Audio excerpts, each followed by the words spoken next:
So a little bit about myself. I am last year's CLP graduate, and previously I had attended lessons from an institution and also from private tutors before.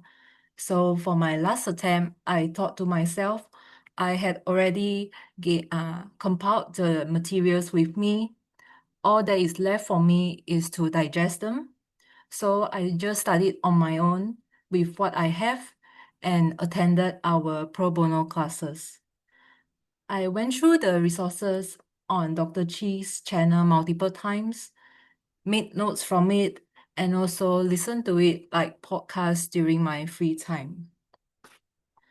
So without further ado, I will begin my talk with what I think had helped me a lot in my final attempt, and that is hearing directly from the examiner.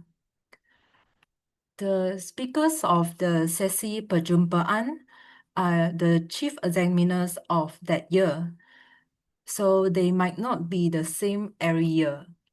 My sharing is based on the session held last year. My points are a bit sporadic as they are a combination of what the examiners said and also the Q&A session held in the talk. First off, the GP speaker, he actually went through the entire question with us line by line, and which will be talked about later. So he went through this question last year, line by line, and identified the keywords for us.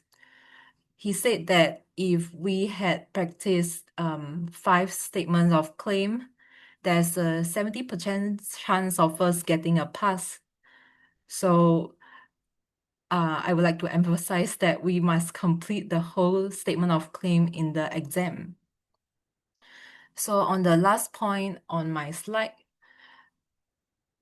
this percentage is given by the examiner, and I think it varies according to each subject. Because I remember for criminal, the examiner said if one gets 35 to 39 marks in their paper, the chief examiner, that is himself, will remark it and determine if a candidate pass or not.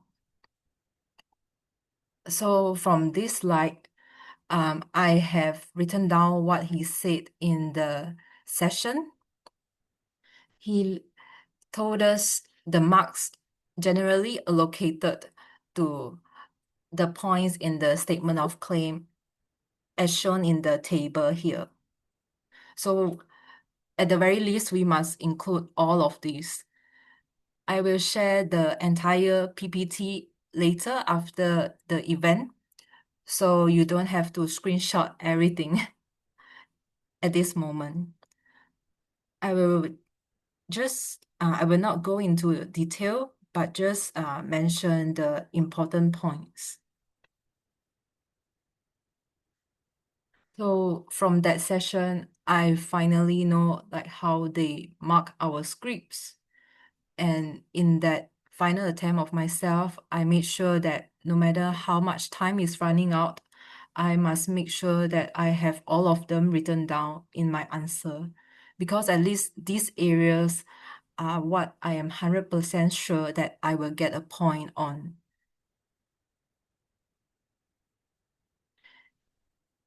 For Todd, he also went through like the entire question with us.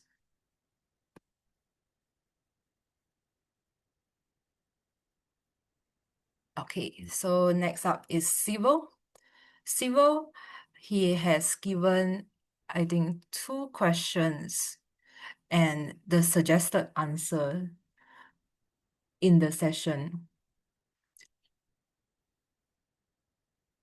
So from here, the proposed answer that I know, that's what they are looking for in the exam. As you can see, the answers are very concise. They don't repeat the facts and just straight away apply the law to it. So the upper part is still the official suggested answer, and the lower part is what I found in the syllabus. I just cross-checked the cases that they gave us, and yeah, they are found in our syllabus, some with explanation too.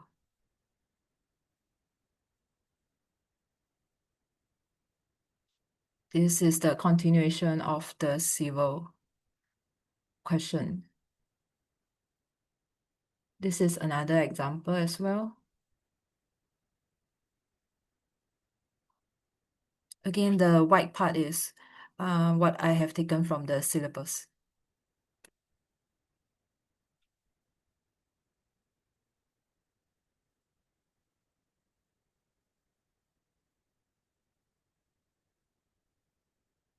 For criminal last year, there was no suggested answer in that session. And this question is from the talk the year before, that is 2024. And I got that from a member in our pro bono group. I couldn't find a picture that he took at the talk itself. I only found the notes that I have. So back then, although there was the suggested answer already, I still rewrite the full answer again in my own terms, because when I write it myself, I will digest it and memorize things better. So I will emphasize that even though we may have complete notes or full answers from others, it is encouraged that we write it in our own words. So this is just how this is my final notes before I study.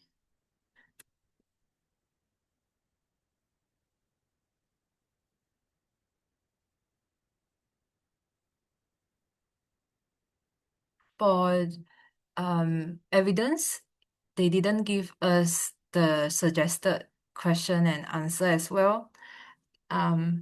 This is what I had found.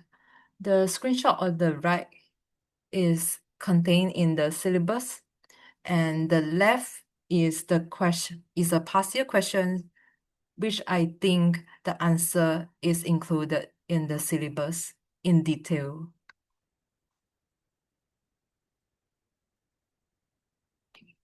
So for criminal procedure, the examiner said that we don't have to state the full name of the case if we really can't remember it fully. For his paper, we just need to write sufficient information to pinpoint that case. So from what I can tell, they didn't really deduct our marks from technical errors. They just want to make sure that we genuinely know the law and how to apply it. These are mostly from the Q&A session held in that talk. So you can see he said there are certain things that are non-negotiable. We must memorize it. And there are things that they are not looking for the specific sections for.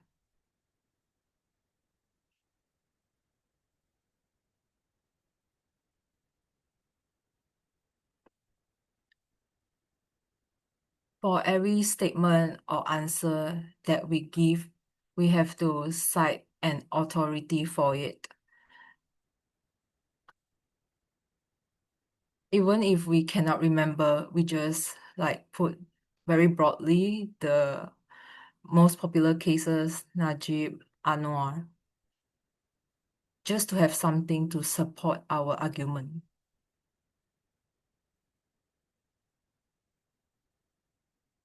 So for PP paper, they gave us quite a few questions and answer and went through the questions with us.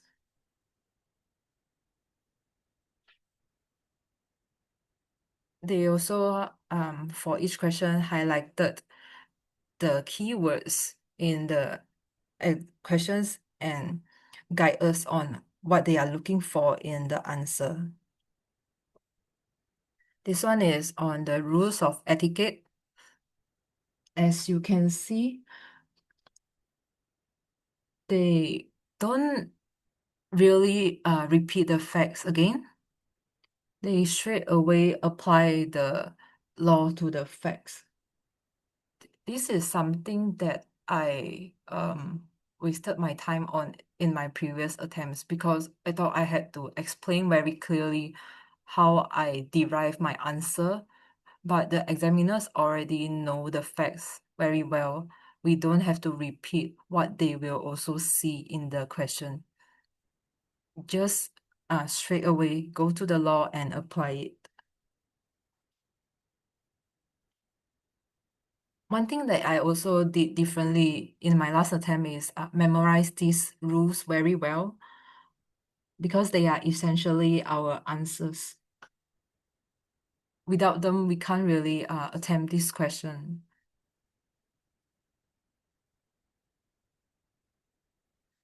So here onwards, I have included multiple slides and suggested answers for the PP paper that I also got from the talk. There are quite a lot.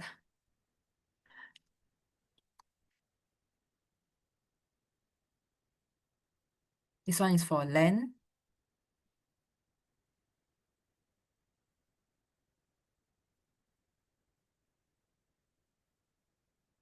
Yeah, the facts contained in the answer are also very concise.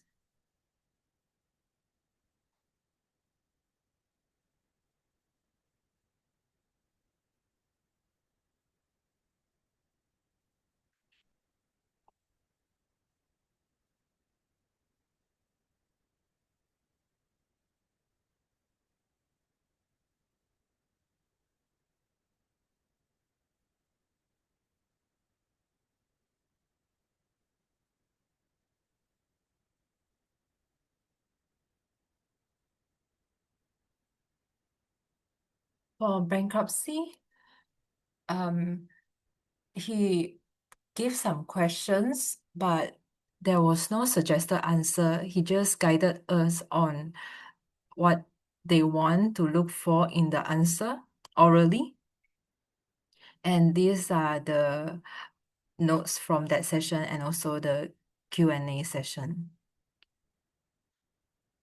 Acronyms are allowed for the answer according to the examiner. So I have compiled everything that I got from the talk, and now onwards is my personal experience.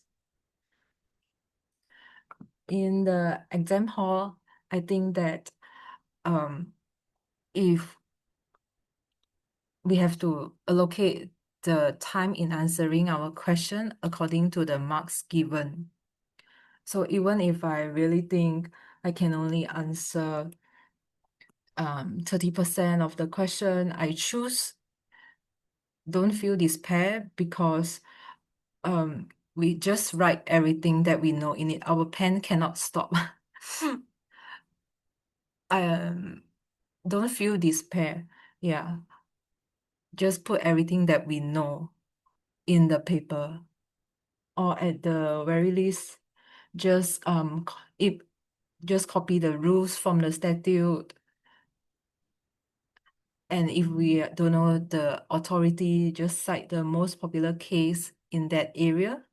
So at least know a few big case for the subjects or the topics. And during the exam period, I don't really linger around.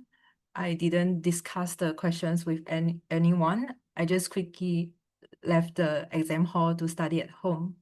So when I got home, I put the question paper away and the books away that is from the previous subject and move on to the next one. I didn't count, like, I didn't check the right answers in the textbook for the previous subject or count the marks that I might get because I will get distracted. my focus is really on the next exam. And I didn't use social media. I mute all the notifications for 2 weeks. And I just didn't check on other people's posts, stories, or opinion on CLP on social media. Because before I do that, I ask myself, how does this benefit my CLP at this very moment? Is checking other people's stories more important than my future? If the answer is no, I won't do that thing. It's something that we can postpone because we can never study for our CLP later anymore. And another tip that I got from Miss Shisha in our pro bono group is to take good care of our body. So she said that 2 weeks to 1 month before the exam, we have to eat very healthily, avoid fried food, junk food, and for example, replace fried mee, instant noodles with plain food like mee hoon.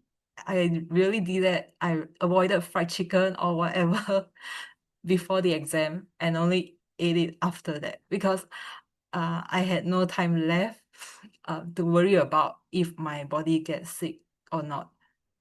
My mind was set to only studying for the exam solely. And lastly, I would say mindset shift is very important. We should remove all the assumptions that we may have about this exam from that sesi perjumpaan.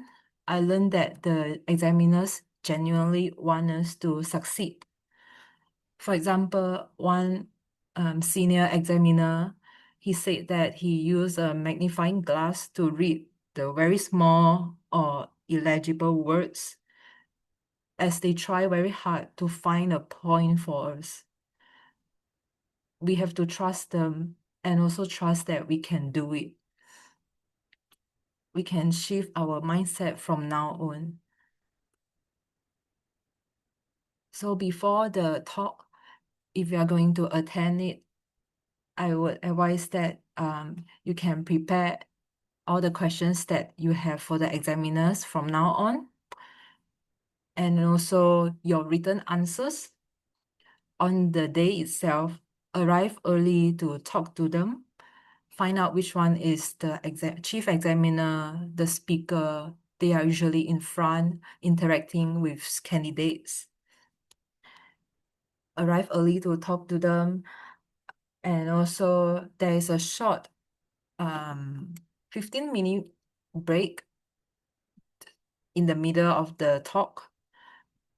Utilize that time and approach them in case some of them might leave early.